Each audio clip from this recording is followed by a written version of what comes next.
حرف کی معنی ہے یا نہیں.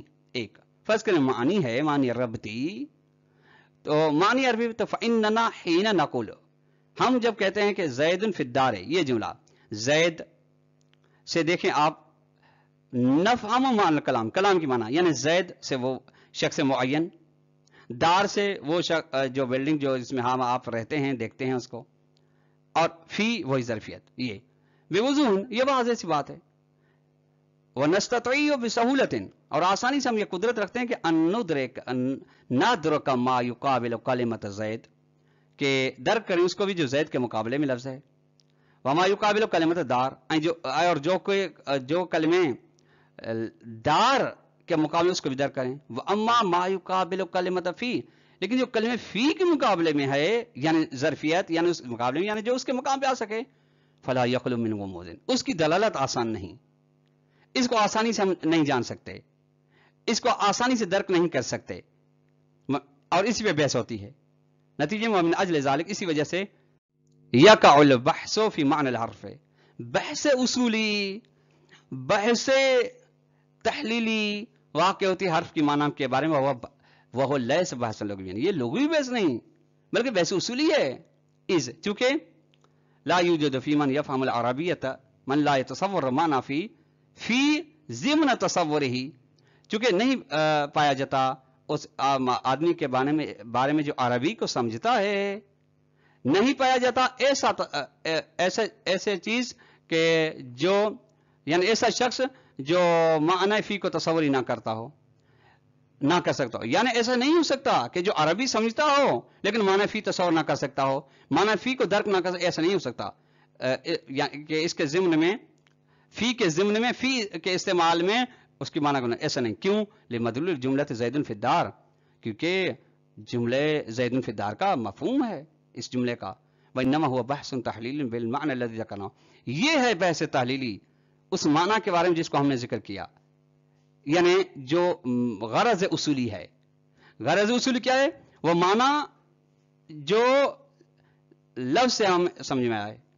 ومن الواضح، اور بات ہے کہ ان البحث تحلیلیہ بهذا المعنى، بحث تحلیل اس معنی میں لا یرجع فیہ الى مجرد تبادر، یعنی معنی کو معین کرنے کے لیے، بحث تحلیلی کو معین کرنے کے لیے رجوع نہیں کیا جاتا فقط تبادر کی جانب. یعنی تبادر سے ہم معنی لفظ کو پہچانے، اس کی میں بھی ضرورت نہیں پڑتی. اور نص علماء لغت یا لغت دان اہل لغت بیان کریں کہ یہ معنی موضوع وضع کیا گیا فلاں، یہ لفظ فلاں معنی کے لیے وضع کیا گیا، یہ ضرورت، ان چیزوں کی ضرورت نہیں پڑتی. بلکہ بل ہوا بحث علمی، بلکہ یہ بحث تحلیلی خالصاً بحث علمی ہے.